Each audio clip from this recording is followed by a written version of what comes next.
G'day everyone, my name's Ruben Barnes from PCTE. I'm just going to run through the Insite system to give you a quick demo of it today.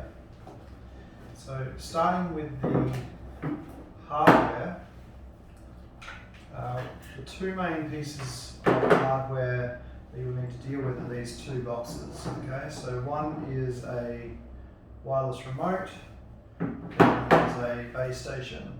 Both of these are ruggedized boxes with a high IP rating, so that they can be left out on site, designed for construction. And so just going through them. So the base station here, that's going to be left in your office. Okay, you can see here that it's got a LAN cable. Okay, you actually have a relatively long LAN cable, so if you need to get better signal or something like that, you've got a bit of room to move that. In the office, basically you're going to use what's called this injector. So that will plug into here, and then the power will go in here, and that will get plugged into the wall. Okay, so that's providing the power for the system. There's another network point just here.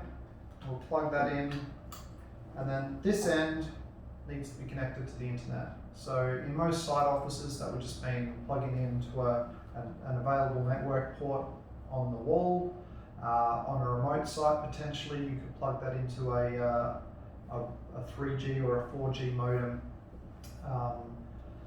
Okay, so that's my base station. It's set up. Once it's running, you will get a green light here. That means that it is up on the internet. It is literally that simple.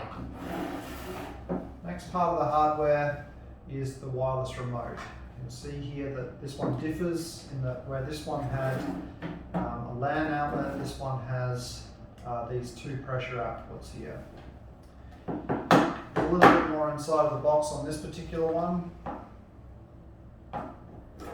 The main part of that is that it's got batteries, okay, so it can be put on site. That is just 6 AA batteries. If you want to power it off, you just pull a battery out. There's plenty of foam in there to hold everything in place. The other thing that I'll note is that there's a switch just here that says force start or auto start, and we'll run through that in a little minute. Okay, so basically this, you can see QR codes. Everything's got QR codes, so when we're scanning it into the system and setting up our project, we can just use those QR codes. So that's pretty simple to do. Okay, so once we put our battery in, we'll note the green light has come live. Okay, and the last part of the hardware, the piece that I kept in the box, is the logger. So this is actually what's going to be installed inside the concrete.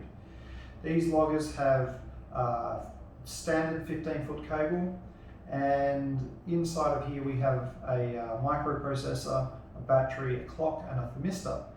And so essentially this is the sensor, but it also logs the information. So everything is encapsulated inside of here. You'll also note these two little metal prongs here. Those allow the logger to automatically start. So if I tie this in on the reinforcing, you've got a nice little groove there that you can just stick it onto the rebar, cable tie it on if you want to, lead the cable up to the top. But you don't need to actually connect anything to this to actually get it started. You just need to pour concrete on it. So happy days. It will automatically stop. That means that you're not going to have issues with regards to it not forgetting to start a particular logger or something like that, or arriving at site with only loggers and not one of these. You'll be good to go. Okay. So on the end of the cable, we have the port, which you'll see will fit, my black and my red wires just here and here. Okay. And once that's connected up, this is talking to this.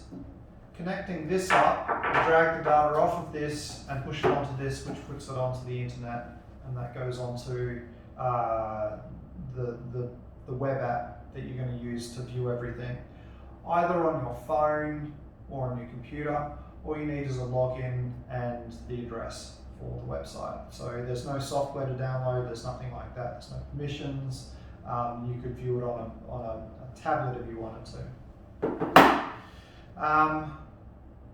So at that point, I can just, this is connected, it sent the information up. I can leave this connected so then I could automatically just leave that sending information back and then not have to go back to site. In some instances, you're going to want to have more loggers than you have wireless remotes, okay? Or maybe you're looking for a cheaper option or something.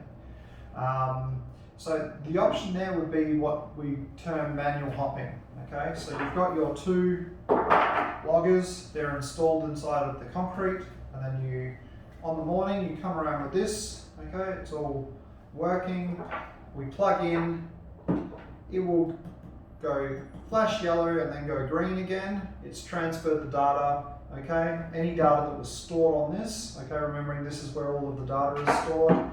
And then I can unplug and I can walk to the next one. So I call that manual hopping. We're manually hopping a wireless remote, okay?